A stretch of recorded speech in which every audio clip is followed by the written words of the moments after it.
Hi అండి, welcome to my channel AB home kitchen.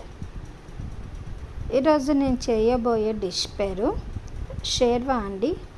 ఇది బయట మనకు చిన్న చిన్న హోటల్స్లో ఎక్కువగా మనం బయట అక్కడ చేస్తూ ఉంటారండి. ఈరోజు నేను పర్ఫెక్ట్గా ఎలా చేయాలనేది ఈరోజు నేను మీకు వీడియోలో చూపిస్తున్నాను. ఇది బిర్యానీలోకి అలాగే చపాతీలోకి చాలా బాగుంటుంది. దీన్ని షేర్వా అంటారు, అలాగే ప్లెయిన్ సలాన్ కూడా అంటారు. మరి ఈ వీడియోలోకి వెళ్దామండి. ఇక్కడ ఒక ప్యాన్ తీసుకొని ఆ ప్యాన్లోకి 1 స్పూన్ ఆయిల్ వేసుకున్నానండి. ఆ తర్వాత ఇక్కడ ఒక 5-6 నుంచి కాజు వేసుకొని ఒక 1 మీడియం సైజు ఆనియన్ వేసుకున్నాను. అలాగే 3-4 లవంగాలు వేసుకున్నానండి. 1 ఇంచ్ వరకు చెక్క వేసుకున్నాను. సినమన్ స్టిక్ అండి చెక్క అంటే. ఇవి కొంచెం బాగా పచ్చివాసన పోయేంత వరకు వేపుకోవాలి. ఇప్పుడు ఇవి వేగాక మనం పక్కకి తీసి పెట్టుకోవాలండి. ఇప్పుడు అదే ప్యాన్లో కొంచెం ఆయిల్ అనేది ఉంది కదా అండి. ఇప్పుడు అదే ఆయిల్లోనే సన్నగా తరిగిన ఆనియన్స్ వేసుకుంటున్నాను. అలాగే ఇలా ఇక్కడ 2-3 కట్ చేసిన పచ్చిమిరపకాయ చీలికలు కూడా వేసుకుంటున్నానండి. పచ్చిమిరపకాయ చీలికలు కూడా వేసుకొని ఇవి కొంచెం బాగా వేపుకోవాలి.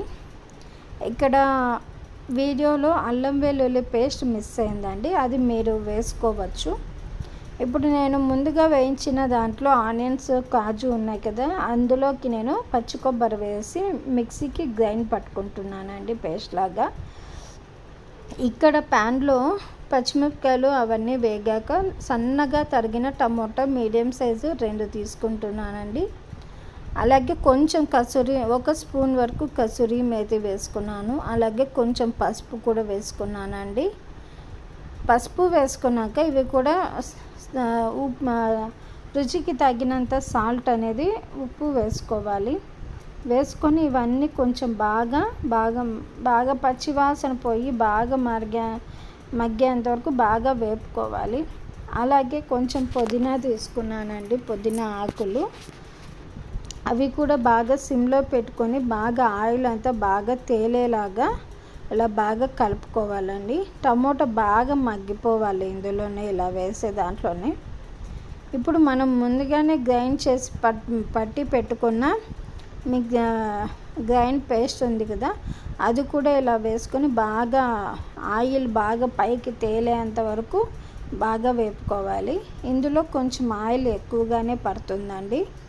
అలాగే మనం ఇంతకుముందే పసుపు ఉప్పు వేసుకున్నాం కాబట్టి ఇప్పుడు గరం మసాలాను, అలాగే రెడ్ చిల్లీ పౌడర్, అలాగే కొంచెం ధనియా పౌడర్ కూడా వేసుకున్నాను.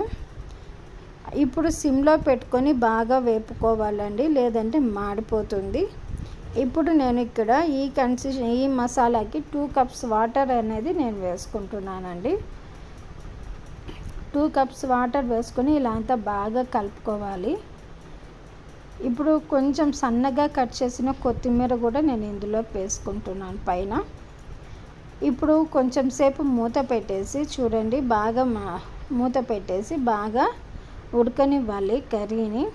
ఇప్పుడు చూడండి ఆయిల్ కూడా పైకి తేలి మనకి లూజ్ ఇట్లా నీళ్ళగా ఉండాలండి కన్సిస్టెన్సీ. ఇప్పుడైతే మనకు షేర్వా అనేది రెడీ అయిపోయింది.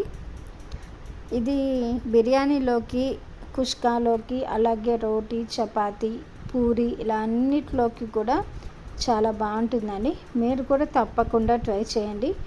అలాగే ఎలా వచ్చింది అనేది నాకు కామెంట్ బాక్స్లో పెట్టండి.